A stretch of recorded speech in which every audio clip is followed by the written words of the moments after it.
अस्सलाम वालेकुम नाज़रीन, आप देख रहे हैं प्रोग्राम फेस टू फेस और मैं हूं आपके साथ मुनीज़े मोइन। एक नजर डालते हैं आज की बड़ी खबरों पर। मार्को रूबियो इसहाक डार मुलाकात, अमरीका पाकिस्तान के ईरान सालिसी किरदार को मान गया। फील्ड मार्शल चीन में इलाकाई और आलमी सियासत एजेंडे में बड़े फैसले हो गए। चीन या अमरीका, पाकिस्तान की हिकमत अमली आ गई। एहतजाज व मुकाबला मुज़ाकरात, ऊंट किस करवट बैठेगा। कासिम और सलमान के खिलाफ साजिश किसने की। तहरीक इंसाफ के अंदरूनी कशमकश हुकूमत से बड़ा खतरा बन गया। फेरी मेडोज में कयामत बरपा, सानेहा सवात इंक्वायरी रिपोर्ट ने सच उगल दिया। रिटायर्ड कर्नल की लाश मिल गई और बेटी की तलाश जारी। नाज़रीन, ये थी हमारी आज की टॉप स्टोरीज। इन्हीं पर बात करने के लिए पैनल में मेरे साथ मौजूद हैं ब्यूरो चीफ पंजाब शहजाद हुसैन भट्ट साहब, उनके साथ तशरीफ रखते हैं सलमान आबिद साहब, सीनियर सहाफ़ी हैं, तज्ज़ियाकार हैं। शहर कायद कराची से सायरा बानो सियासी रहनुमा हमारे साथ मौजूद होंगी, जबकि शहर इक़्तिदार से मज़हर बरलास सीनियर सहाफ़ी तज्ज़ियाकार हमें ज्वाइन कर रहे हैं। आप जानते हैं कि दो बड़े ही अहम दौरे हुए हैं, एक फील्ड मार्शल साहब का है और दूसरा इसहाक डार साहब का। इस खबर की तफसील कुछ इस तरह से है। फील्ड मार्शल आसिम मुनीर का दौरा चीन और दूसरी जानिब पाकिस्तान के डिप्टी वज़ीर आज़म का दौरा अमरीका। इलाकाई और आलमी महाज पर पाकिस्तान की कामयाब सफारतकारी और स्ट्रेटेजिक पार्टनरशिप जियोपॉलिटिकल तनाजुर में इंतहाई अहमियत की हामिल हो चुकी है। एक तरफ पाकिस्तान हाइब्रिड वॉरफेयर में चीन की मदद से कामयाबियां समेट रहा है, तो दूसरी तरफ अमरीका के साथ इलाकाई और तजारती ताल्लुकात मजीद बेहतर कर रहा है। मार्को रूबियो की इसहाक डार से मुलाकात में पाकिस्तान और अमरीका ईरान जंग में सालिसी किरदार को जो पजीराई मिली है, वो पाकिस्तान की अमरीका की नज़र में बढ़ती हुई अहमियत का सबूत है। इलाकाई और आलमी सतह पर पाकिस्तान दरुस्त सम्त में बढ़ रहा है। इसी पर सबसे पहले मैं चाहती हूँ कि शहजाद भट्ट साहब से कोई बात कर लें।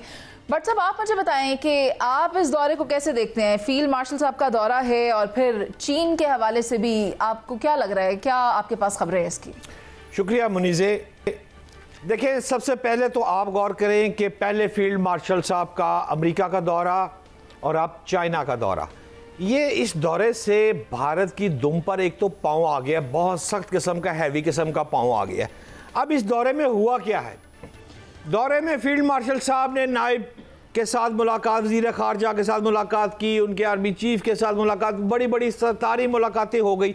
उन मुलाकातों में वाज़ेह तौर पर बातें सामने आ गई हैं कि पाक फ़ौज के साथ खड़ा है चीन, दोस्ती बरकरार है। और ख़ास तौर पर ये दोस्ती अब जिस रंग में आ रही है, उसमें एक लफ्ज़ आपके लिए इम्पॉर्टेंट होना चाहिए, जियो पॉलिटिकल ऑपरेशन। सबसे ख़तरनाक बात यह है भारत के लिए कि भारत तो पहले ही परेशान था कि जनाब सारी इंफॉर्मेशन पाकिस्तान के पास होती है, उनकी तमाम मूवमेंट्स की। अब जो है वो कंडक्ट ऑपरेशन टुगेदर होगा और जो चाइना के साथ मिलकर हम करेंगे। और उसमें बड़ी बात मुनीज़े ये है कि HQ-19 जो है वो एयर डिफेंस सिस्टम जो फ़ज़ा के अंदर बैलिस्टिक मिसाइल को तबाह करने की सलाहियत रखता है, वो आप बाय करने जा रही है।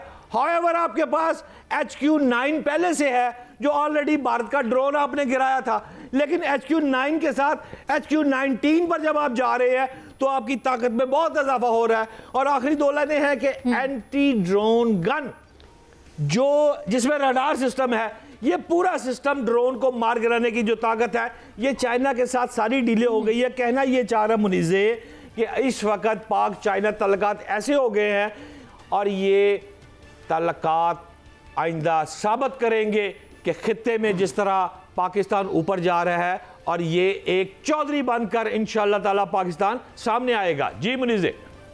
और कामयाब सफारतकारी जो पाकिस्तान की तरफ से की जा रही है, भारत को फिक्र में मुब्तला किए जा रही है।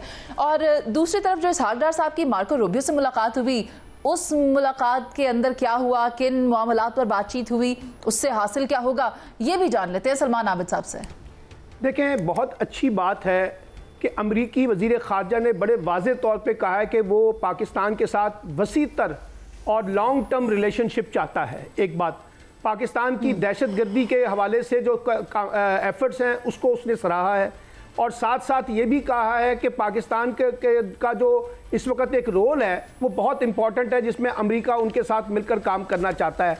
और वज़ीर ख़ारजा जो हमारे ख़ारजा हैं इसहाक डार साहब, उन्होंने कहा कि हमें ट्रेड नहीं, अपना एड नहीं बल्कि ट्रेड चाहिए। ये सारी बातें आई और अमरीकी पाकिस्तानी वज़ीर ख़ारजा ने इस बात की भी तारीफ़ की कि जनाब जो भारत के साथ जो कशीदगी पैदा हुई थी उसमें अमेरिका ने बड़ा सालसी का किरदार अदा किया। लेकिन एक बात जहन में रखिएगा कि दुनिया में सफारतकारी के महाज पे कोई चीज़ मुफ्त नहीं होती और कोई चीज़ ऐसे बिला वजह गिफ्ट नहीं की जाती। अगर आज अमेरिका पाकिस्तान की भरपूर हमायत कर रहा है तो उसके पीछे उसके पस मंज़र में एक सियासी एजेंडा है, और वो सियासी एजेंडा ये है, आपने ईरान के साथ सालसी के अंदर अमरीकी मफादात को अहमियत देनी है, आपने दहशतगर्दी के मामलात में ख़ासतौर पर अफगानिस्तान के तनाजुर में अमरीकी मामलात के ऊपर नज़र रखनी है, और साथ साथ पाक भारत कशीदगी को कम करने में जो अमरीकी एजेंडा है जिसमें अमरीका चाहता है कि भारत को भी एक स्पेस मिले, उसको भी आपने आगे लेके चलना है। तो इसलिए कोई मुफ्त गिफ्ट नहीं है। अगर आज अमरीका पाकिस्तान की तारीफ कर रहा है तो यही अमरीका था जो कल तक पाकिस्तान की दहशतगर्दी की कार्रवाइयों को शक की निगाह से देखता था। इसलिए मैं ये समझता हूं कि दौरा बहुत अहमियत का हामिल है। और एक और जो इंपॉर्टेंट चीज़ है वो है चाइना और अमरीका के दरमियान बैलेंसिंग का, यानी अमेरिका ये चाहता है कि पाकिस्तान चाइना के साथ अपने ताल्लुकात जरूर बनाए लेकिन वो अमेरिका की कीमत पे नहीं होने चाहिए। इसीलिए आपने देखा कि दोनों तरफ से एफर्ट्स हो रही है, चाइना की तरफ से भी एफर्ट्स हो रही है पाकिस्तान के कॉन्टेक्स्ट में, और ठीक है सर, अमेरिकी की तरफ से भी हो रही है। आपका पॉइंट आ गया है कि डिप्लोमेटिक फ्रंट्स के ऊपर पाकिस्तान को किसी को भी नाराज नहीं करना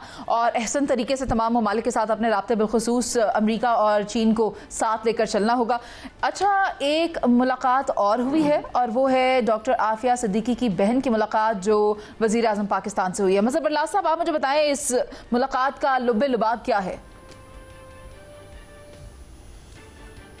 मुलाकात का लुब्बे लुबाब बस तिफल तसलियाँ हैं और कुछ नहीं। इधर बस तिफल तसलियाँ हैं, जैसे हम फ़लस्तीनियों को तिफल तसलियाँ देते हैं कि हाँ जी मजम्मत कर दी है, तो ये भी एक मजम्मती मुलाकात थी। मैं इस मुलाकात को कोई बड़ी फ्रूटफुल मुलाकात नहीं कह सकता, मैं इसको एक सिर्फ तिफल तसली मुलाकात या मजम्मती मुलाकात यही कह सकता हूँ और कुछ नहीं ना। देखिए, अब इस्लामाबाद हाई कोर्ट ने कहा कि वकील अपना बन जाएं, फ्रीक बन जाएं, उसके लिए भी ये तैयार नहीं हुए। तो ये हुकूमत तो देखिए आफिया सिद्दीकी का केस लड़ना ही नहीं चाहती, मिट्टी पाओ। ये चौधरी शुजात का फार्मूला ले आए मिट्टी पाओ वाला, और कुछ नहीं। अच्छा सर, मिट्टी पा भी दें तो फिर एटलीस्ट बताएं तो सही ना। अभी तो एक जगह से बात दूसरी जगह और दूसरी जगह से बात तीसरी जगह, मगर बात आखिरकार आकर वहीं खड़ी हो जाती है। पेशरफ्त तो उसमें कोई हो नहीं रही है, आप भी यही फरमा रहे हैं। सायरा जी, आप मुझे ये बता दें, एक स्टेटमेंट जो अभी बरलास साहब ने इसहाकडार साहब की बताई और शहबाज शरीफ साहब कह रहे हैं कि ताउन करेंगे, खा वो सफारती महाज पर हो या फिर कानूनी महाज पर हो, तो क्या हो सकेगा? क्या कोई सपोर्ट हासिल हो सकेगी उनकी बहन को? क्या उनको वापस लाया जा सकेगा? नहीं जी, देखिए जब से ये केस हुए हैं और उसके बाद ये कि जमातों ने इसके ऊपर मुख्तलिफ जमातों ने सियासत ही की है, लेकिन ये कि कोई ठोस कदम उठाया ही नहीं। अब देखिए कि कल मुल्क के वजीर आजम जाके उनकी बहन से मिलकर क्या कहते हैं। अब जमात इस्लामी हो गई या बाकी जमातें हैं, फिर देखते हैं कि खुल के क्या बात करती हैं, किस तरह मोनी करती। लेकिन यही ही बात है कि आप अपने अदालती निज़ाम जो वो हुआ वही है कि बुग़्ज़ इमरान में ये कहाँ तक गिरेंगे कि जो अब तो मुझे खौफ हुआ हो रहा है जी, और हर शहरी। तो क्या ये सियासी इंतकाम है सायरा जी? ये सियासी इंतकाम है या फिर अपनी मर्जी का फैसला नहीं आ रहा तो फिर इल्जाम तराशी? और इसी के साथ ही मैं डिबेट ओपन करती हूँ ताकि आप इस मौजू पर अपनी आजादाना राय दे सकें। और मज़हर बरलास साहब, आपकी तरफ आती हूँ, आप मुझे बता दें, मनपसंद फैसला आ जाए तो ठीक है, ना आए तो फिर इल्जाम लगाए जाते हैं और कहा जाता है कि सिस्टम बिक गया है। तो ये सिस्टम क्या ठीक है? मतलब इस तरह किया जाना चाहिए? फैसला अगर आपके हक में नहीं आ रहा तो भी माने, और अगर आ गया है तो फिर तो आप उसको वैसे ही पसंद करते हैं। ये ठीक है, मुल्की मफादात और जाती मफादात, ये देखिए कि ये जाती मफाद के लिए कहाँ तक चले जाते हैं। बाकी जो बात की है भट्ट साहब ने और सलमान आबद साहब ने, देखिए पाकिस्तान की जगराफियाई अहमियत है। पाकिस्तान 4.5 अरब इंसानों का दरवाज़ा है। ये जो ग्वादर है ये दरवाज़ा है, पाकिस्तान दरवाज़ा है। अब अमेरिका अगर इंडिया से मोहब्बत जगा भी ले, फ़र्ज़ करें, तो वो इधर ईरान, पाकिस्तान, अफ़गानिस्तान और ये जो वस्ती एशियाई रियासतें हैं वो क्या करेंगी? तो लिहाजा अमेरिका की भी मजबूरी है पाकिस्तान से मोहब्बत प्यार रखना। चाइना हमारा प्यारा पुराना दोस्त है, चाइना के तो निसाब में शामिल है जो उनके बच्चों को इब्तदाई तालीम दी जाती है प्राइमरी सतह पर, उस निसाब में पाक चाइना दोस्ती का तज़किरा है, पाकिस्तान जिंदाबाद है। उनके वज़रा ने ये बातें हमें बताई हैं कि हमें बचपन में ये पढ़ा दिया गया था कि पाकिस्तान ने हमारे साथ बड़ी मोहब्बत की, हमें तस्लीम भी किया, हमें बहुत कुछ दिया। एक ज़माने में पाकिस्तान चाइना को बहुत कुछ देता था। और मैंने एक दिन भी ये वजाहत की थी कि चाइना की सरहदें 13 मुल्कों से मिलती हैं, 13 में से सिर्फ पाकिस्तान है जिसके साथ उसका कभी झगड़ा नहीं हुआ। क्या चाह रहे हैं, मुख्तसर करके बताएं ना, आप क्या कहना चाह रहे हैं? मैं ये कहना चाह रहा हूं कि पाकिस्तान की अहमियत चीन के लिए भी है, अमेरिका के लिए भी है, किसी के लिए कम नहीं है। ठीक है, पाकिस्तान की जोग्राफियाई अहमियत इतनी अहम है। ठीक है, इसके ऊपर मैं चाहती हूँ कि सलमान आबिद साहब आप अपना टेक दे दें, डिबेट ओपन है। देखिए, बात यह है कि इस वक्त जो पाकिस्तान का सबसे बड़ा चैलेंज है ना, कि कैसे उसने अमेरिका और चीन के दरमियान एक बैलेंसिंग पैदा करनी है। यानी चीन के साथ भी अपने ताल्लुकात को मजबूत रखना है और अमेरिका के साथ भी ताल्लुकात को मजबूत रखना है। ये नहीं हो सकता कि आप चीन की मोहब्बत में अमेरिका के साथ अपने ताल्लुकात ख़राब करें या अमेरिका की मोहब्बत में चीन के साथ ताल्लुकात ख़राब करें। लेकिन सफारतकारी के कॉन्टेक्स्ट में और दुनिया की आलमी सियासत में देखें तो आपको एक बड़ा फैसला करना पड़ता है कि कौन आपका सबसे बड़ा स्ट्रेटेजिक पार्टनर है, अमेरिका है या चीन है। ये है बुनियादी इस वक्त एक जिसे कहते हैं सवाल, जो पाकिस्तान को इस्टेब्लिशमेंट को और पाकिस्तान की हुकूमत को और पाकिस्तान की रियासत को तय करना है कि हमारा अब बड़ा मेजर स्ट्रेटेजिक पार्टनर कौन होगा, चाइना या अमेरिका। क्योंकि अगर आप अमेरिका कहते हैं तो चाइना नाराज होगा, अगर आप चाइना कहते हैं तो अमेरिका नाराज होगा। एक ज़माने में आपको याद है बानी पीटीआई ने कह दिया था कि जनाब चाइना हमारा बहुत बड़ा स्ट्रेटेजिक पार्टनर है आने वाली सियासत के अंदर, तो उस पर अमेरिका के और फिर इमरान खान के या बानी पीटीआई के ताल्लुकात ख़राब हो गए थे। तो इसलिए पाकिस्तान को बड़ी एहतियात के साथ चलना होगा और पाकिस्तान को बहुत सब्र के साथ अपने पत्ते और कार्ड खेलने होंगे कि चाइना और अमेरिका दोनों को किस तरह से साथ लेके चले और दोनों के इंटरेस्ट में पाकिस्तान का जो इंटरेस्ट है उसको मेनटेन किया जाए। मुनीज़े, अगर आप इजाजत दें तो शुक्रिया मुनीज़े। अगर ये जो दोनों भाई बातें कर रहे हैं इस वक्त दुरुस्त बातें कर रहे हैं, और यही तो पिछले 4 प्रोग्रामों से मैं कह रहा था जब ये मेरा मजाक स्माइलें दे रहे थे कि भाई पाकिस्तान इस वक्त ऊपर जा रहा है। ये कहते थे ऊपर कहाँ जा रहा है। सवाल सिर्फ इतना है कि इस वक्त बैलेंस ऑफ पावर की बात की जाए। अगर आप गौर करें तो इलाके में तब्दीलियाँ हो रही हैं इस वक्त। चाइना, अमेरिका, अगर पाकिस्तान ने अपनी बेहतर हिकमत अमली की वजह से गेम डालकर खुद को पीछे लगा लिया है कि अमेरिका भी अल्हम्दुलिल्लाह पीछे है, चाइना भी पीछे है, तो यार इस पे कभी तो सलाम पेश कर दिया करें कि इट्स गुड फॉर अस। और अब तो आखिरी फिक्रा ये है मुनीज़े कि इस वक्त जो मेरी इंफॉर्मेशन है वो ये है कि चाइना ने वाज़ेह तौर पर कह दिया है कि हम अमेरिका को देखेंगे और तुम भारत को देखोगे, तमाम चीजें मिलकर होंगी। तो इसका मतलब है अल्हम्दुलिल्लाह। भी पूछ लेते हैं, सायरा जी से भी पूछ लेते हैं। सायरा जी, अल्लाह करे ये तमाम हमें जो कहते हैं कि सफारती महाज पे जो कामयाबियां मिली हैं ऐसी चलती रहे और उसके साथ पाकिस्तान का भी भला हो। बट सब आपने कहा ना, सब स्माइल्स देते हैं, ये करते वो करते।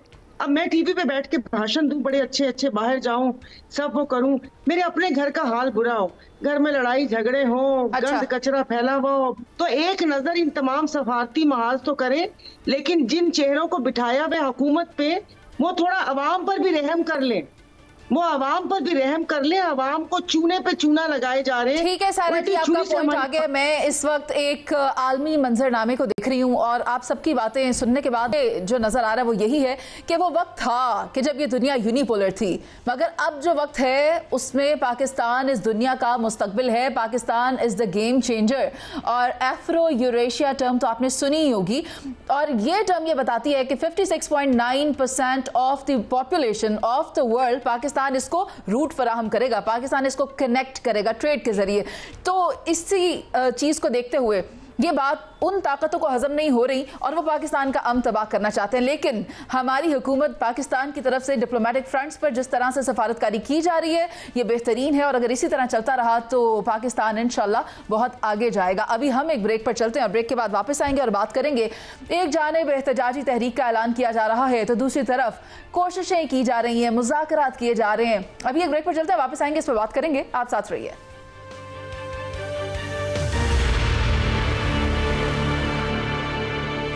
ब्रेक के बाद खुशामदीद। और इस सेगमेंट में हम बात करने जा रहे हैं एहतजाज की तैयारियों की, और एक तरफ जो कभी मुज़ाकरात की बात हुई थी, आखिर होगा क्या, ये ऊंट किस करवट बैठेगा। आप भी देख रहे हैं कि पाकिस्तान तहरीक इंसाफ के अपने अंदर कितने इख्तलाफात पैदा हो गए हैं। डिप्टी वज़ीर आज़म इसहाक डार ने इमरान खान की पॉपुलैरिटी को तस्लीम किया है, अदालती अमल को दुरुस्त करार दिया। इसहाक डार से कबल बानी के बेटों का दौरा अमरीका, क्या खोया क्या पाया। फिर इसहाक डार का दौरा, कासिम सलमान दौरे का तासुर ज़ायल, मकबूलियत के बावजूद तहरीक क्यों नहीं चल रही। इमरान खान के पास इस कैद से निकलने के लिए क्या कोई रास्ता भी है? क्या सिर्फ एहतजाजी तहरीक ही वाहिद हल है, या फिर मुज़ाकरात? अदालतों से आने वाले फैसले कानूनी तो हैं, मगर क्या सियासी मकासद को भी पूरा कर सकेंगे या नहीं?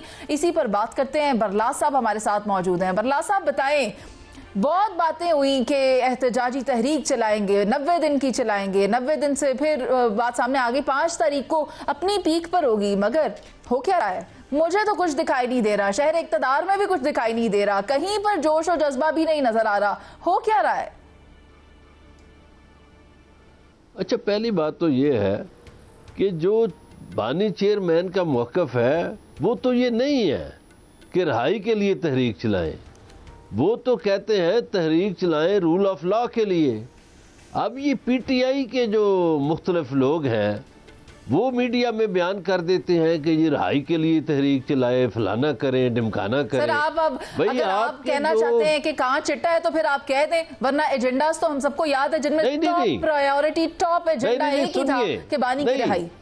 जो नहीं, देखिए ये पीटीआई की क़यादत का मौक़िफ़ है ना। मैं कह रहा हूं जो जेल में बैठा शख्स है वो बयान ये देता है कि भाई आप रूल ऑफ लॉ के लिए तहरीक चलाएं। ये पीटीआई के लोग हैं जो उसको रिहाई की तहरीक बनाना चाहते हैं, वो तो रूल ऑफ लॉ की तहरीक कहता है। अब इनमें इख्तलाफ भी है, ये ज़ाहिर है 2-3 ग्रुप हैं। एक जो है वो सियासी मुज़ाकरात का भी कायल है बीच में, एक है कहता है जी सानू की आराम से वक़्त गुजारें, एक है जो कहता है इस्टेब्लिशमेंट से मुज़ाकरात करें। अच्छा, इस्टेब्लिशमेंट से मुज़ाकरात करने के बानी चेयरमैन भी कायल हैं, वो भी कहते हैं कि मैं सियासी हुकूमत से तो बात नहीं करूँगा, चूँकि इनके पास इख्तियार नहीं है, तो जो असल ताकतवर है उनके साथ बात करूँगा। और मेरी इत्तलात है, ऐसा नहीं है कि बातचीत के कोई दरवाजे बंद हुए हैं, बिल्कुल बातचीत हो रही है, इन दिनों में भी हो रही है। सर हम शहजाद भट्ट साहब की भी राय ले लेते हैं और उनसे पूछ लेते हैं, वो कासिम और सलमान की जो मुलाकात हुई अमेरिका में, फिर उसके बाद उनकी वालिदा की जानिब से उन्हें वापस बुला लिया गया, इस खबर में कितनी सदाकत है समझ में नहीं आ रही। शहजाद भट्ट साहब आप बताएं कि आखिर मामला क्या हुआ, वापस क्यों बुला लिया, क्या वो मुलाकातें फ्लॉप हो गई? देखें मुनीज़े, सीधी और साफ बात है, तनकीद बराए तनकीद करना बड़ा आसान है, किसी भी पार्टी पर कर ली जाए, लेकिन मैं चूँकि जर्नलिस्ट हूँ इसलिए मेरे लिए पीटीआई भी उतनी अहम है और नून लीग भी उतनी ही अहम है। सवाल यह है, आप कोट करें ना रऊफ हसन साहब को, और रऊफ हसन साहब फरमा रहे हैं कि मुलाकात के लिए सलमान और कासिम नहीं आ रहे, वो सिर्फ अपने बाप से मुलाकात के लिए आ रहे हैं। दूसरी जानिब आप उनकी वालदा को बात करेंगी तो वहाँ पर अमेरिका में जो 2 ग्रुप थे, एक पॉजिटिव था एक नेगेटिव था, वो आपस में लड़ पड़े। वहाँ पर जनाब उन्होंने उनको न्यूट्रल कर दिया और वालदा ने दोनों बच्चों को वापस बुला लिया, क्योंकि उनको खतरा पाकिस्तानी हुकूमत से नहीं है, इमरान खान के रिश्तेदारों से है, जिनसे लड़ाई पिछले 25 साल से चल रही है, जिनको या ये पसंद करते हैं ना वो पसंद करते हैं। और रही बात अमेरिका में उनकी मुलाकातों की, और क्या मुलाकातें होनी है, अमेरिका के जो वाइट हाउस है उस वक्त, उस वाइट हाउस में सिर्फ और सिर्फ जिक्र हो रहा है field marshal, field marshal, field marshal. वहाँ कोई तस्वीर नहीं चल रही, वहाँ सिर्फ एक ही नाम चल रहा है। और आप वज़ीर ख़ारजा देखें, इसहाक डार देखें, जिनको भी देखेंगे, ये जो कहते थे ना कि ये जानते हैं और उनकी मुलाकातें नहीं हुई, ये तस्वीरें आ गई हैं, अब तस्वीरों से काम मुनीज़े बहुत ऊपर चला गया है। और आखिरी लाइन सिर्फ एक कह रहा हूँ कि जब तक CM KP के गंडा साहब अपनी चीफ मिनिस्ट्री पर कायम है, तहरीक इंसाफ कामयाब नहीं हो सकती। आप मुझे एक 1 वर्ड आंसर दीजिएगा, सलमान और कासिम की मुलाकात नाकाम हो गई? आप दुरुस्त फरमा रही हैं, सलमान और कासिम जब वापस गए हैं तो टोटली ग्रुप लड़े हैं और लड़ने के बाद नाकाम हुई है, दुरुस्त। ठीक है सर, ठीक हो गया। सलमान आबिद साहब, आप मुझे बताएं कि पाकिस्तान तहरीक इंसाफ के अंदर जो इख्तलाफात हैं, उस जानिब मजहर बरलास साहब ने भी इशारा किया, और ये अंदरूनी इख्तलाफात ही आप मुझे बताएं कि इस जमात को कहाँ तक पहुँचा सकते हैं? देखिए, पहली बात तो ये है कि ये कहना कि कासिम और सुलेमान की मुलाकात नाकाम हो गई है, ये कब्ल अज़ वक्त है। उसकी वजह यह है कि वहाँ जिस लॉबी फर्म ने 10 से 12 सेनेटरों से उनकी मुलाकात करवानी थी, वो मुलाकात हो गई है। उस मुलाकात का फिर नतीजा क्या निकलता है, ये आने वाले दिनों में पता चलेगा। दूसरी बात है जो आपने पूछी है, इसमें कोई शक नहीं है कि PTI के अंदर अंदरूनी इख्तलाफात बहुत ज़्यादा हैं, और इन्हीं इख्तलाफात की वजह से PTI वो 5 अगस्त का सियासी माहौल पैदा नहीं कर पा रही है। एक बात, अभी आपने पूछा कि इमरान खान की रिहाई का उनका बुनियादी एजेंडा है। मैंने पहले भी आपके प्रोग्राम में कहा था कि 4 पॉइंट एजेंडा बानी PTI दे चुके हैं, और पहला उसका नुक्ता यह है कि जनाब जो 9 मई है उसकी अदालती तहकीकात के लिए कमीशन बनाया जाए।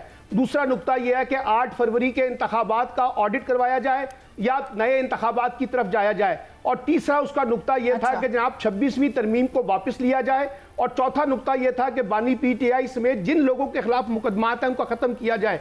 तो इसलिए ये 4 नुकात बड़े वाज़ेह तौर पे बानी PTI दे चुके हैं। हम बिला वजह उसको बार बार कहते हैं कि शायद वो अपनी रिहाई चाहते हैं। अगर वो सिर्फ अपनी रिहाई चाहते तो इन 2 बरसों के अंदर कई मौके ऐसे आए थे जहां वो सियासी डील करके बाहर आ सकते थे। तो इसलिए अब तहरीक चलाना जो है वो PTI की मौजूदा क़यादत जो है उसकी नाकामी है कि जो माहौल उनको बनाना चाहिए था सियासी माहौल, वो अभी तक PTI की क़यादत बनाने में नाकाम रही है, और उसका कोई हमें रिफ्लेक्शन नजर नहीं आ रहा। और अगर इसी तरह से ये माहौल रहा तो PTI 5 अगस्त के अंदर भी कोई बड़ा सियासी शो नहीं कर सकेगी। उसकी वजह उनके बाहमी इख्तलाफात और अंदरूनी लड़ाइयाँ हैं जो पार्टी के अंदर बहुत गालिब हो चुकी हैं। बानी PTI कह चुके हैं कि सब लोग अपने इख्तलाफात भूल कर 5 अगस्त की तहरीक की तरफ तवज्जो दें, लेकिन उसके बावजूद आप देख रहे हैं कि तनाज़ात जो है वो बहुत बढ़ रहे हैं। सर, वन वर्ड आंसर चाहिए। बानी तहरीक इंसाफ NRO मांग रहे हैं?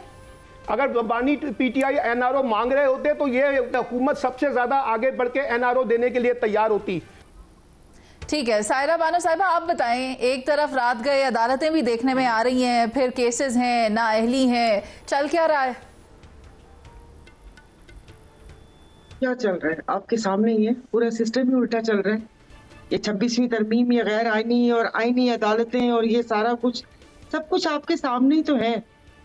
और अभी वो कहते हैं ना, मजहर बरलास साहब ने और सलमान आबिद साहब ने वो जो एक जितने नुक्ते पेश किए, बात तो वही है। अब ये लोग जो उसमें मोमेंटम पैदा नहीं कर सके तो ये इनकी नाकामी और नाअहली है। बाकी जो हुकूमत वो कर रही है, और फिर आपने उससे पहले NRO और डील और ये सारी बातें की। अब देखते हैं इस खींचातानी में ये कहाँ क्या होता है।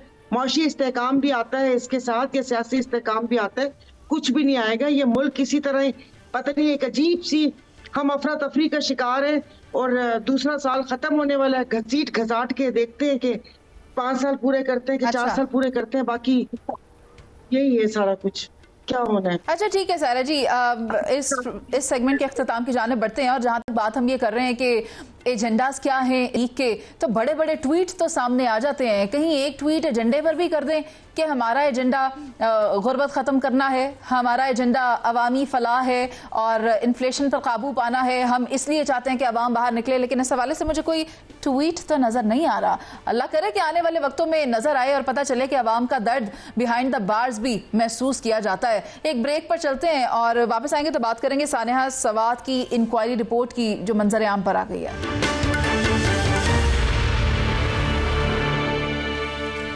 मौसमियाती तब्दीली के क़यामत खेज़ असरात ने इस वक्त पाकिस्तान को अपनी लपेट में लिया हुआ है और फेरी मेडोज़ में जो तबाही आ रही है, सानेहा सवात की रिपोर्ट भी मंजर आम पर आ गई है। अभी मुल्क में बारिशों और सैलाब की तबाहकारियों का सिलसिला जारी है। बेशुमार अमवात, लाशों की गुमशुदगी, सियाहती इलाकों में सयाह मदद के मुंतज़िर हैं। इसी में नई खबर के मुल्क में एक बार फिर जो बारिशें पहले हुई उससे ज़्यादा खतरनाक बारिशों का स्पेल शुरू होने वाला है।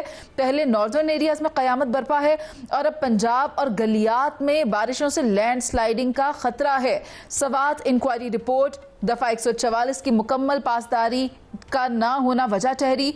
और बात करेंगे इस्लामाबाद में रिटायर्ड कर्नल की लाश कहां से मिली। तो आपने देखा कि मौसमियाती तब्दीलियों के असरात इस वक्त किस तरह से पाकिस्तान में तबाहियां फैला रहे हैं। मजहर बरलास साहब, आपने कल कर्नल साहब की लाश के हवाले से बताया कि वो मिल गई और उसकी हालत क्या थी। आप मुझे बताएं कि बेटी की लाश कहाँ है, वो तो अभी तक नहीं मिल सकी है।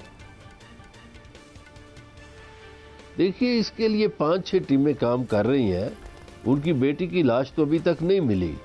ये वाक़या तो DHA 5 में हुआ था और उनकी जो कर्नल साहब की लाश है वो DHA 4 से, जो समा ब्रिज है वहाँ से मिली, लेकिन बेटी की लाश नहीं मिली, उसकी तलाश जारी है। अब आ जाइए, जो आपने ओपनिंग में बहुत सी बातें बताई हैं। देखिए, एक तो अब हुकूमत पंजाब को, ख़ास तौर पर जो मरी की तरफ है उनकी इंतज़ामिया, उनको, और हज़ारा डिवीज़न को जो खैबर पख्तूनख्वा में है, वहाँ चूँकि गलियात है, तो इनको तैयार होना चाहिए। आपने बाबू सट्टाप की बात की, आपने एक स्वात की इंक्वायरी की बात की। मैं समझता हूँ कि जो इंक्वायरी में नामजद हुए हैं लोग, जिन पर खताकारी आई है, उनको बिल्कुल सज़ा मिलनी चाहिए। और कल मैंने अर्ज़ किया था कि ये जो क्लाउड बर्स्ट है, ये जब होता है तो सिर्फ पानी नहीं आता, इसके साथ मिट्टी और पत्थर भी आ रहे होते हैं, और इसको वहाँ जो है वो बोला जाता है मड फ्लड। तो अच्छा। हमें तैयार तो होना चाहिए ना। हम वो जो गैर कानूनी तमीरात करते हैं उस पे हमने कभी गौर ही नहीं किया। हमारे इदारे जो मुलव्वस हैं इन कामों में, जो लोगों से गैर कानूनी तमीरात करवाते हैं या इजाजत देते हैं, उनको हम कटहरे में लाएं और उन्हें कड़ी से कड़ी सजा दें, ताकि लोगों की जाने तो बचे। आपका पॉइंट आ गया है, लेकिन जहां तक हम ये गैर कानूनी तामीरात की बात कर रहे हैं, थोड़ा सा अप्रिशिएट भी करना होगा। सिंध में जहां पर गैर कानूनी तामीरात थी और पंजाब में कई जगह पर थी, उनको मिसमार भी किया गया, लेकिन अब क्योंकि सैलाबी सूरत हाल है तो हमें ज्यादा फिक्र है कि जो पाकिस्तान के नॉर्दर्न एरियाज हैं वहां पर इन गैर कानूनी तामीरात का सदबाब किया जाए, इनको मिसमार किया जाए और नए सिरे से इन चीज़ों को रिकंस्ट्रक्ट किया जाए। मैं चाहती हूँ सलमान आबिद साहब, आपके पास भी एक खबर है और वो ये है कि बड़ी तबाही का अंदेशा जाहिर किया जा रहा है नॉर्थ में, बिलखुसूस मरी में, वो हमसे शेयर कीजिएगा। देखिए ना, बात यह है कि जो महकमा मौसमियात है, ये जो क्लाइमेट चेंज के एक्सपर्ट्स हैं, वो कह रहे हैं कि आने वाले दिनों में एक बहुत बड़ा रेला मरी के इलाकों में, गलियात के अंदर आएगा, और जिसकी भी बरलात साहब ने निशानदेही की कि कुछ इलाके जो हैं वो मरी के इलाकों में आते हैं, कुछ हज़ारा डिवीज़न के अंदर आते हैं। तो इसका मतलब है कि खैबर पख्तूनख्वा और पंजाब की दोनों हुकूमतों के लिए अलर्ट्स हैं, एक बात। और दूसरी बात यह कि कल मैंने आपको कहा था कि मौसमियाती तब्दीलियों के हवाले से हमारी प्रोविंशियल हुकूमतों की कारकर्दगी पर सवालिया निशानात हैं। और आज आपने देखा कि जिस तरह से आपने अभी कहा, सानिया सवात के हवाले से जो इंक्वायरी रिपोर्ट आई है, उसमें प्रोविंशियल हुकूमत की नाहिली, नाकामी, नलायकी के कई पहलू हमें देखने को मिले हैं। और ये वाक़यात अगर पंजाब में होंगे तो तब भी आपको हुकूमत की नलायकियाँ देखने को मिलेंगी। आपको जब ये वाक़यात सिंध में होंगे और बलूचिस्तान में होंगे तो वहाँ की भी सूबाई हुकूमतों की नलायकियाँ देखने को मिलेंगी। इसलिए कि हमने इस वक्त पूरे के पूरे जो क्लाइमेट चेंज के कॉन्टेक्स्ट में हमें इक़दामात उठाने हैं, हमारी सूबाई हुकूमतों ने उसके ऊपर कोई होमवर्क नहीं किया हुआ। मैं बार बार कह रहा हूँ, चैलेंज कर रहा हूँ कि हमारी सूबाई हुकूमतों ने उसमें कोई होमवर्क नहीं किया हुआ। ये जो नाजायज़ तामीरात होती हैं, ये जो ख़ास तौर पे जिस तरह से चीज़ों को डील किया जाता है, इसके ऊपर जिस तरह के शफाफियत पर मबनी इंस्टीट्यूशनल सिस्टम होना चाहिए, वो हमारे पास नहीं है। हम क्या करते हैं कि जब एक वाक़या होता है तो उस पर रिएक्शन देने के लिए तो आ जाते हैं, फिर ब्लेम गेम भी शुरू हो गई है। पंजाब हुकूमत कहेगा कि खैबर पख्तूनख्वा की हुकूमत नलायक है, खैबर पख्तूनख्वा कहेगा पंजाब हुकूमत नलायक है, वो आगे से कहेंगे कि सिंध हुकूमत नलायक है। आपने देखा पिछले दिनों सिंध हुकूमत और पंजाब हुकूमत में भी नलायकी का मुकाबला हो रहा था। तो जब आप इस तरह की नलायकियों का मुकाबला करने जाएंगे तो उसका मतलब है कि आप सीरियस इश्यूज के ऊपर वो तवज्जो नहीं दे रहे जो आपको देनी चाहिए। ठीक है, वही वाली बात जो मैं कह रही थी कि हमें रिकंस्ट्रक्शन ऑफ पाकिस्तान पर फोकस करना है, ना कि डिस्ट्रक्शन। और डिस्ट्रक्शन वही एक दूसरे की लेग पुलिंग करना। आपके सूबे में नुकसान हो गया तो फिर आपने क्यों तैयारी नहीं की, तो इस तरह तो काम नहीं चलेगा। सायरा जी, आप क्या कहती हैं? मैं क्या कहती हूँ, मैं कुछ भी नहीं कहती। अभी कहा कि इन तमाम, और फिर आप सब कुछ कहती हैं जो उनको कैफरे किरदार तक पहुंचाना चाहिए। अभी जो सवात वाकया हुआ तो मदर नेचर से जो पंगा है वो सही नहीं होता। आप नथिया गली की तरफ चले जाएं, आप मरी की तरफ चले जाएं, आप एबटाबाद, काली मिट्टी, ये वो जो भी इलाके, इतनी कंस्ट्रक्शन मुझे समझ नहीं आ रही कि मतलब इतनी कंस्ट्रक्शन इतने लोगों के लिए घर बनाकर करना क्या है। पहाड़ दरख्त काट दिए। जो आप अताबाद झील के पास आपने होटल देखा था, वहां पर क्या हुआ? तो जाहिर है वो जो रास्ता है जो कुदरत का है वो अपना रास्ता अपना वो लेगी। मैंने आपसे ये कहा कि मैं सिर्फ आवाम की जानो माल की हिफाजत की दुआ कर सकती हूँ और करूंगी। सिंध में डैम नहीं बनाया, जब डैम नहीं आया फिर जो आके हमारी जमीनें पानी में डूबती हैं, जो लोग डूबते हैं, वो आज आके घूम फिर के सब कुछ हमारे सर पर आता है। अब हम तंग आ चुके हैं, हम तंग आ चुके हैं। कब तक हम वो कह रहे हैं कि मुखय्यर हजरात का लेबल हमारे ऊपर लगाकर, और ये हुकूमत जो अवाम के पैसे हैं वो अपने उन पैसों से अयाशी करे, ना डैम बने, ना कुछ हो, और कुदरती आफात में फिर मैं क्या बोलूं अभी। ठीक है सायरा जी, आपका पॉइंट आ गया, लेकिन शहजाद भट्ट साहब आप मुझे ये बताएं कि सानिया सवात की जो इंक्वायरी रिपोर्ट सामने आई है उसमें क्या हकाइक सामने आए हैं, कौन है कसूरवार? देखिए मुनीज़े, हकाइक तो हमेशा गरीबों पर डाल दिए जाते हैं, डीसी एसी लेवल के बंदे। ये सारी रिपोर्ट मेरे सामने पड़ी हुई है, ये मैं आपको भी पढ़ के आधे घंटे में सुना दूंगा। लेकिन सवाल ये है कि अभी तक बच्ची की लाश, कर्नल साहब की बेटी की लाश नहीं मिल सकी, 600 मीटर तक ढूंढ लिया है। ये जो मौसम का मुकाबला है ये सिर्फ और सिर्फ पेशन गोई हो तो हो सकता है, वरना मौसम आपको शिकस्त दे देगा। मौसम का पता चलता है, महकमा मौसमियात को पता होता है, और नेग्लिजेंसी होती है। आप देखें किसान जो है उसकी ज़राअत जो है उसकी आंख पर होती है, सूरज के ऊपर होती है। पुराने वक्तों में आसमान देखकर आप बता दिया करते थे कि बादल है, बारिश होगी या नहीं होगी।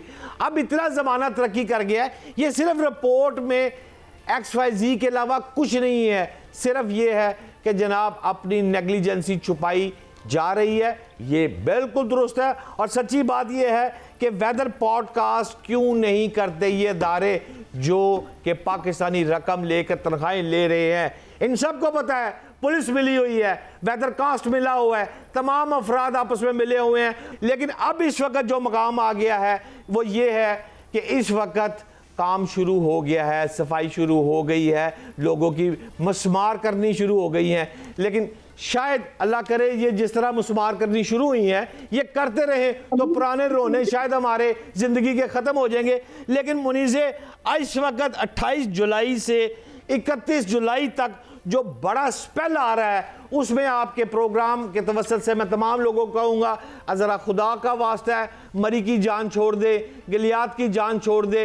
ये 28 से 31 तक फिर वही स्पेल है जो पहले आया था। जी सायरा कुछ कह रही हैं, प्लीज सायरा। मियाँ साहब आगे मरी से, वो तो जैसे बारिश होती है, मौसम अच्छा होता है, वो वहाँ चले जाते हैं। लोगों को आप कैसे रोकेंगे? मियाँ साहब को आदत हो गई है अडियाला जेल के करीब रहने की। ठीक है शहजाद भट्ट साहब, आपका पॉइंट आ गया। और जो आपने टाइम फ्रेम बताया है कि इस तारीख से लेकर इस तारीख तक एक बड़ा खदशा जाहिर किया जा रहा है एक सैलाबी रेले का, तो एहतियात ज़रूरी है इलाज से। और हम जानते हैं कि कहाँ कहाँ पर घपले हुए हैं, कहाँ कहाँ पर मिसकंस्ट्रक्शंस हुई हैं, जिसकी वजह से तबाहकारियाँ भी पैदा हो रही हैं। उन चीज़ों को ठीक करना पड़ेगा, मगर ये ठीक करने में बहुत वक्त लग जाएगा। लेकिन नुकसान से बचने के लिए हमें करना ये है कि उन एरियाज़ को अवॉइड करें और फिलहाल इस किस्म के कोई भी प्लान्स ना बनाएं जिसके बाद आपको बाद में उस पर पछताना पड़े। प्रोग्राम का वक्त खत्म हो गया है, मुझे इजाज़त दीजिए, अल्लाह ने के बाद।